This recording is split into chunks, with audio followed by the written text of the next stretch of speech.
Attention e-bike riders! If you've been following the news, you've probably heard a lot of buzz lately about new e-bike laws and regulations that have started rolling out across the United States in 2025.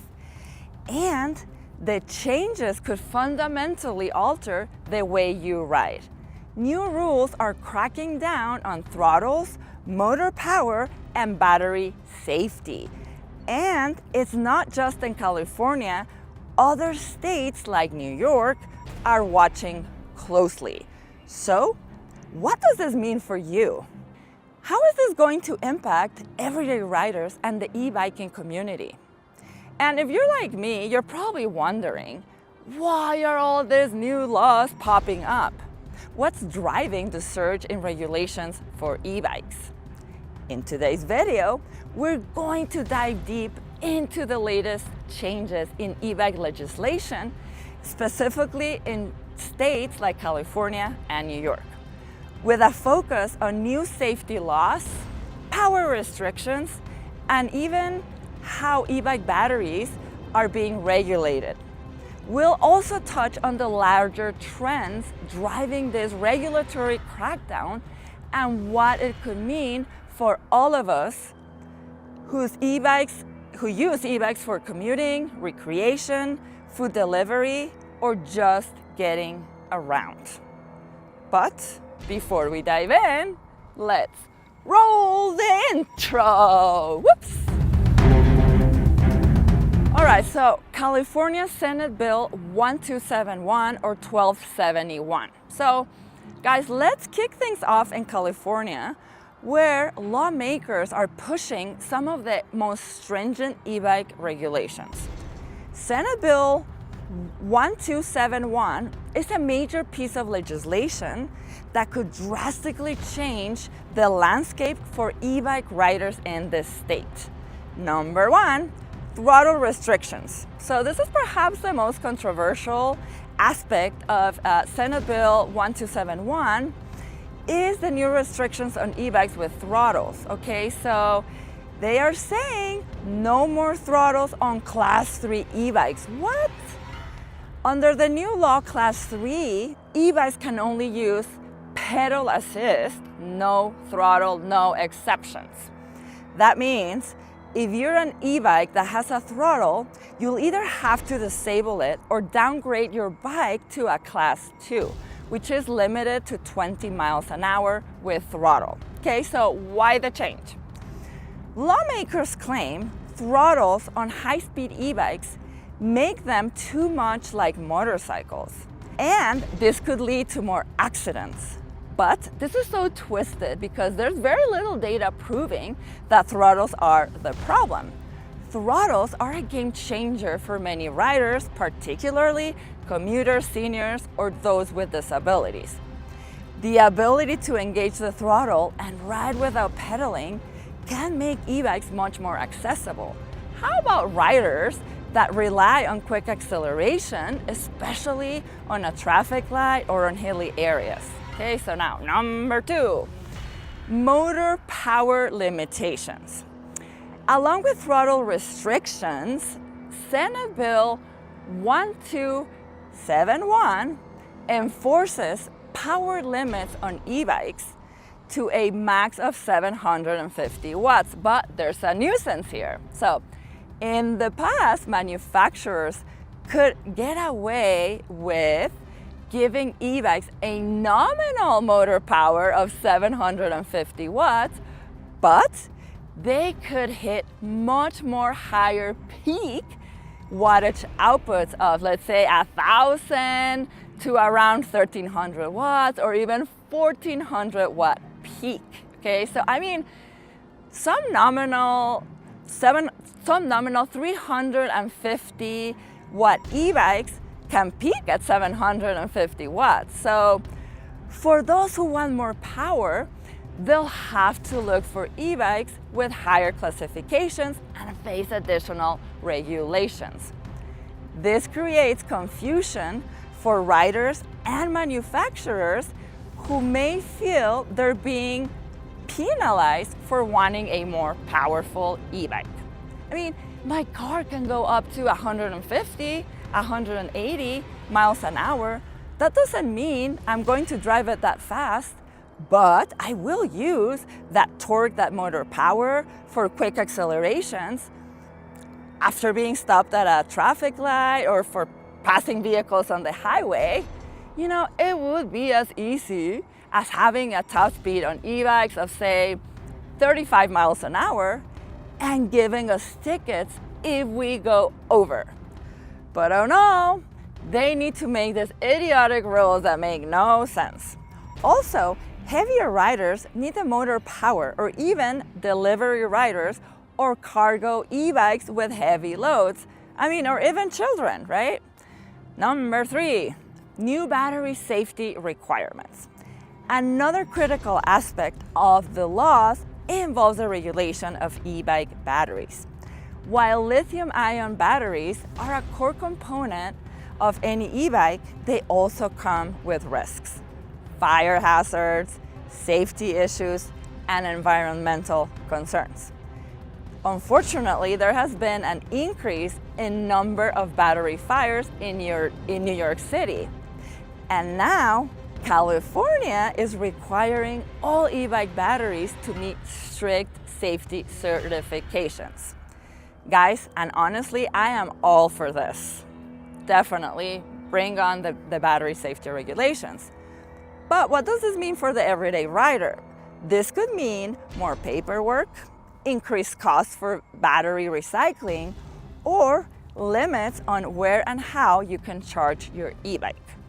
For bike manufacturers, they will face tighter restrictions, which would lead to longer lead times for battery production and more expensive replacements for riders. Now, the Priscilla Law in New York: more restrictions, more safety measures.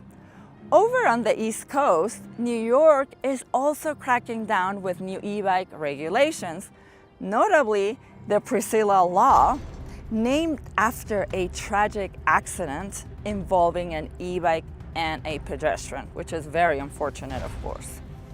This law introduces tighter safety measures around e-bike use, particularly in highly populated urban areas. The law aims to reduce the number of accidents involving e-bikes. And while that's understandable, there's concern about how these laws might unfairly target e-bike riders as a whole. So e-bike accidents, unfortunately, are on the rise due to the increasing popularity of these electric vehicles. But it's essential to note that the data suggests e-bike related fatalities are still relatively low when compared to car accidents or even pedestrian-related accidents. So, some of the key provisions of the Priscilla Law involves mandatory helmet laws for e-bike riders, regardless of age. I love this. I'm 100% in agreement with this one. So, lower speed limits for bikes in certain areas, particularly in densely populated districts. And 3, more stringent age requirements, especially for younger riders on faster e-bikes. So, while these measures are designed to improve safety, I'm concerned that these laws mainly limit riders' freedom and increase legal hurdles for those just trying to enjoy their ride. So why are e-bikes getting so many new laws? So why is this all happening? Why are lawmakers putting these regulations in place? The truth is, e-bikes are becoming incredibly popular, and that's both a good and a bad thing. The rise of e-bikes has sparked concerns around safety, accidents, and traffic congestion in cities. Surance and Talarias. So these aren't your average pedal assist bikes. These machines are essentially electric dirt bikes, powerful, fast, and designed for off-road use only. Yet, They look like e-bikes enough to fly under the radar, especially when they put pedals on them. So plus they are very quiet, and riders put pedal kits on them to disguise them as an e-bike. So what's been happening is this. A lot of young riders, especially in big cities like New York, LA, and San Francisco, have been riding these machines on public roads, bike paths, and sidewalks, often without helmets, licenses, or insurance. Riding them recklessly, doing wheelies, going too fast around pedestrians, weaving through traffic. Some have even been involved in hit and run incidents or viral videos, you've probably watched them, showing dangerous behaviors. These bikes, e-bikes, can hit speeds of 50 miles an hour and have motor wattages way beyond the federal 750 watt limit for e-bikes, yet they're being ridden like bicycles. And law enforcement, lawmakers, and the media are grouping them together with regular class 1, 2, and 3 e-bikes, even though they are technically in a different category altogether. So this has caused a major backlash against the entire e-bike community. The irresponsible actions of a small group of riders on Surance and Tellurias are now fueling strict laws and regulations that affect everyone, including casual riders, commuters, delivery workers, and families who rely on e-bikes for sustainable, affordable transportation. So this is a classic case of a few bad apples spoiling it for everyone else.